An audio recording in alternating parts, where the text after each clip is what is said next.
ইংৰাজী বহি ক'ত আছে অটত পেলাই থৈ দিবি স্কুল যোৱাৰ সময়তে আৰু বিচাৰি থাকিবি মাথা গৰম হয় বায়ক সুধি ল'ব নোৱাৰ বায়ে দেখিছিলে বা হ'ব দিয়ক বায়কে সুধি চাম এজনী ভেদেলিজনীও স্কুল নথকা সময়ত অকমান মাৰ সহায় কৰি দিও হেয়া নাই লাগিলে দিনটো ফোন টিপি থাকিব তথাপিও বিচনা এৰাত নাই এই কথা জনাৰ লগে লগে মায়ে যে বেয়া গালি দিব আকৌ মোক অকলে কেতিয়াও মোক নপঠিয়াই সেই কথা যে মই আগতে জানো বেদেলিবা মোৰ ইংৰাজী বহিখন দেখিছিলা নি পৰি ৰবা দেই কি তোৰ ইংৰাজী বহি মইনো কি জানো ইয়াত নাই দেই তোৰ ইংৰাজী বহি মাক সুধিলগে যা আকৌ মাক সুধিলো মায়ে দেখা নাই বুলি কৈছে তেনেহলে ময়ো নাজানো দেই স্কুলত থৈ আহিলি পাই এটা ঘৰত বিচাৰি আছ আৰু তোৰ কথা এটা সুধিব আছে ইয়াত যে মই ড্ৰাগছৰ ভিতৰত চকলেট দুটা থৈছিলো তই ললি ন তই নললেতো কোনো নলয় ঘৰত নাই মই লোৱা নাই মোৰ দাঁত হিলি আছে কাৰণে মই চকলেটে খোৱা নাই কালি দিনটো তোমাৰ ৰুমত সোমোৱা নাই আজি ৰাতিপুৱাও সোমোৱা নাই মইনো ক'ত জানিম আকৌ ক'বাত থলি পাই নিজে মোক এটা সুধিবলৈ আহিছ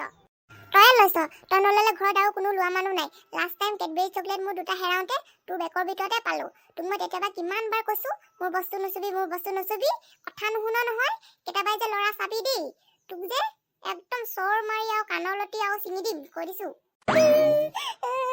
লাষ্ট টাইম কেডবেৰী চকলেট দুটা মই লৈছিলো সেইটো দুটা মোৰ ভাল লাগে এতিয়া তোমাৰ চকলেট মই লোৱা নাই নহয় ইমান দামী চকলেট ল'লে মোক তুমি মাৰিবা বুলি মই নলওৱে মই তোমাৰ ৰুমতো সোমোৱা নাই মই এটা মাক লগাই দিম মোক এনে চুৰৰ বদনাম দিছা মা বায়ে মোক চুৰৰ বদনাম দিছে তহঁতি দুটা আকৌ কি হলো য'ত দেখো মানে কুকুৰ মেকুৰী নিচিনা দুটা লাগি থাকিব এটা চকলেটৰ কাৰণে এটা বিস্কুটৰ কাৰণে এই ছোৱালীজনীও 13 বছৰ তাৰ হৈ গ'ল খবৰ নাই সৰু সৰু বস্তু কাৰণে লাগি থাকিব বাহিৰৰ লগত তোৰ সেই চকলেট দুটা মই পুচুকি ছোৱালীজনীক দি দিলো পুতুকন তাৰপিছত তোৰ কি স্কুল যাবলৈ হোৱা নাই নেকি কান্দি আছ যে মা তুমিও দেই মোক নুশুনা নেমে লাগে মোৰ বস্তুবোৰ যে লোকক দি দিয়া ইমান দামী চকলেট দুটা পুচুকি ছোৱালীজনীক দি দিলি এটা দিয়া হলেও বেলেগ কথা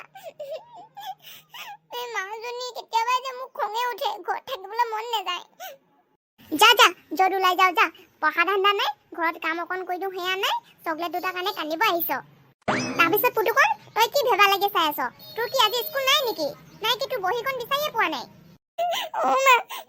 বহীখন বিচাৰিয়ে পোৱা নাই মই গোটেই ঘৰত বিচাৰিলো বাৰ লগতো নাই বুলি কৈছে এতিয়া মাষ্টৰে মাৰিব মোক বহী নানিলে মই আজি স্কুল নাযাওঁ বহীখন নাপালে এই ল'ৰা ছোৱালী কিতাপ যে মই কিমান বাৰ কওঁ বহী কিতাপ এটা জেগাত থৈ দিবি যাতে সময়ত বিচাৰি পাওঁ হাগা সময়ত লেটিং বিচাৰিব পঢ়া শুনা ধান্দা থাকিলেহে বহী কিতাপ ভালকে থব আকৌ এটা চা বহী হেৰাই থাকিলে যা বাপেৰ পৰা 20 টকা এটা খুজি লগে যা ৰাস্তাত কিনি লৈ যাবি মা হ'ব চা ছোৱালী সেই দুটা চকলেটৰ কাৰণে যে তই এনেকে কান্দা কুন্দা কৰি থকা এতিয়া তোৰ বাপেৰকহে মই লগাবলৈ যাম তেতিয়াহে মছলা ওলাব তোৰ ভালে উঠ দেই কৈ দিছো আকৌ পাপা কচোন তোৰ আজি স্কুল যাবলৈ নাই নি আৰু এনেকে মন মাৰি আছ যে পাপা মোৰ ইংৰাজী বহীখন পোৱা নাই আৰু এনেও শেষ হ'বলগীয়া আছিলে বাৰু দুখনমান পেজহে আছিলে 20 টকা এটা লাগে তাৰপিছত কলম কিনিবলৈ 10 টকা আৰু মোক খাবলৈ 10 টকা এটা লাগে কিবা খাবলৈ আকৌ কেলে 10 টকা এটা লাগে ঘৰত ভাতগাল খাই যাওঁচোন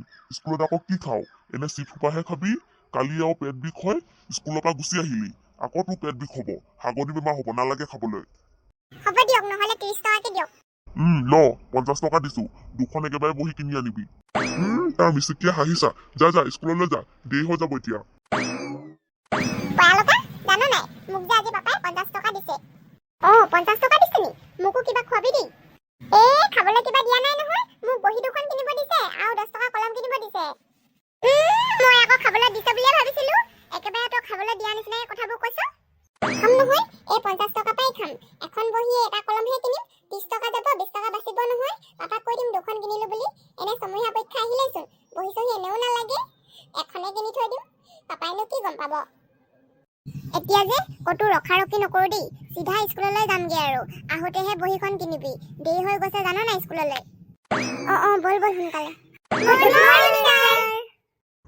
গুড মৰ্নিং বহা ডিয়াৰ ষ্টুডেণ্ট আজি তোমালোকে একো নতুনকৈ লিখিবও নালাগে পঢ়িবও নালাগে আগতে ছাৰ বাইদেউহঁতে যি শিকাইছে সেইবোৰে ৰিভিজন কৰি লাহেকৈ বহি থাকিবি দেই তোমালোকৰটোতো সকলো ছাবজেক্টৰ চিলেবাছ প্ৰায় খতম হৈছে চাগে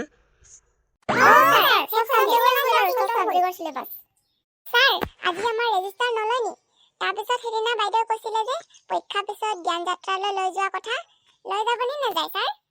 ল'ব তহঁতৰ ৰেজিষ্টাৰ ভেদেলি বাইদেউ ল'ব অলপ পিছত। আৰু জ্ঞান যাত্ৰাৰ কথা ক'বলৈ মই ৰুমলৈ সোমাইছিলোঁ। তহঁতৰ জ্ঞান যাত্ৰা সিটো শুকুৰবাৰে লৈ যোৱা হ'ব। কালিৰ পৰাতো পৰীক্ষা আছে, এটা পৰীক্ষা দিয়ান দে।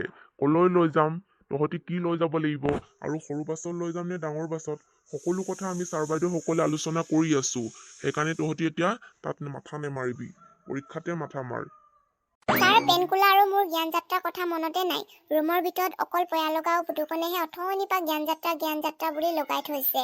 আমি হ'লে অকল পৰীক্ষাতে ধ্যান দি আছো দেই। কি যে ইমান উৎপাত লাগি আছে জ্ঞান যাত্ৰা যাবলৈ সিহঁতি দুটাৰ। ঐ পুতুকণ, এই পুতুকলিজনী বেছি হৈ গৈছে দেই। অথনিৰ পৰা আমি দুটা কেতিয়া ক'লো হয় জ্ঞান যাত্ৰাৰ কথা। তাইক দিওঁৱে নেকি? এতিয়া একো নকবি, ছাৰক যাব দি লওঁ, তাৰপিছত তাইক চাই আছো ৰ। পুতুকলি ঠিকে কৈছে তো। পুতুকণ, তই কেলে ইমান জ্ঞান যাত্ৰা যাবলৈ উৎপাত লগাই আছ? পৰীক্ষাত ধ্যান দিব নোৱাৰ? এটা পৰীক্ষাত ধ্যান দে। আগতে তোৰ পঢ়া শুনা ভাল আছিলি নহয়, কেলে ইমান তই উৎপতীয়া হৈ গৈছ? ছাৰ, মই আৰু পয়া লগা জ্ঞান যাত্ৰাৰ কথা ওলোৱাই নাই, এতিয়াহে পাতিছো, তাকো আপোনাক দেখিহে। পুতুকলি এনে কৈ আছে। নহ'লে সুধিছিলি কেলেই? তহঁতি মনত ভাবি নাথাকাকে সুধিবি জানো এনেই? এতিয়া তহঁতি জ্ঞান যাত্ৰাৰ কথা নেভাবি দেই, পৰীক্ষাৰ পিছতহে এইবিলাক ভাবিব লাগিব। এটা ৰিভিজন কৰ, ফুল্লি ৰিভিজন কৰ। যি যি ছাৰ বাইদেউ শিকাইছিলে গোটেই মনত পেলাই থাক দেই। এতিয়া যাওঁ মই।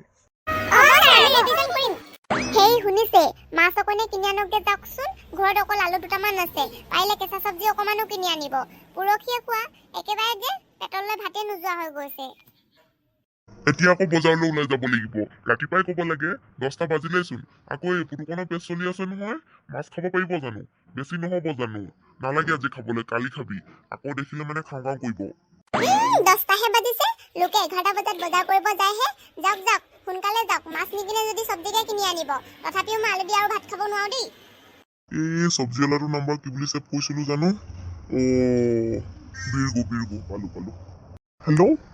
হেল্ল', বিৰগু নহয় জানো? তোমাৰ কি আছে বাৰু চব্জি? হয় নেকি? তাৰপিছত নতুন আলু কিমানকে হৈছে? 30 টকা। ফ্ৰেঞ্চবিন 2 কেজি, বেঙেনা 3 কেজি, আৰু নতুন আলু তেনেকে 2-3 কেজি তেনেকে জুপি থৈ দিয়াচোন, মই গৈ আছো দেই। হ'ব বাৰু। আকৌ এতিয়া বজাৰলৈ যা, পটাপট আৰু চব্জিখিনি লৈ আনোগৈ দেই।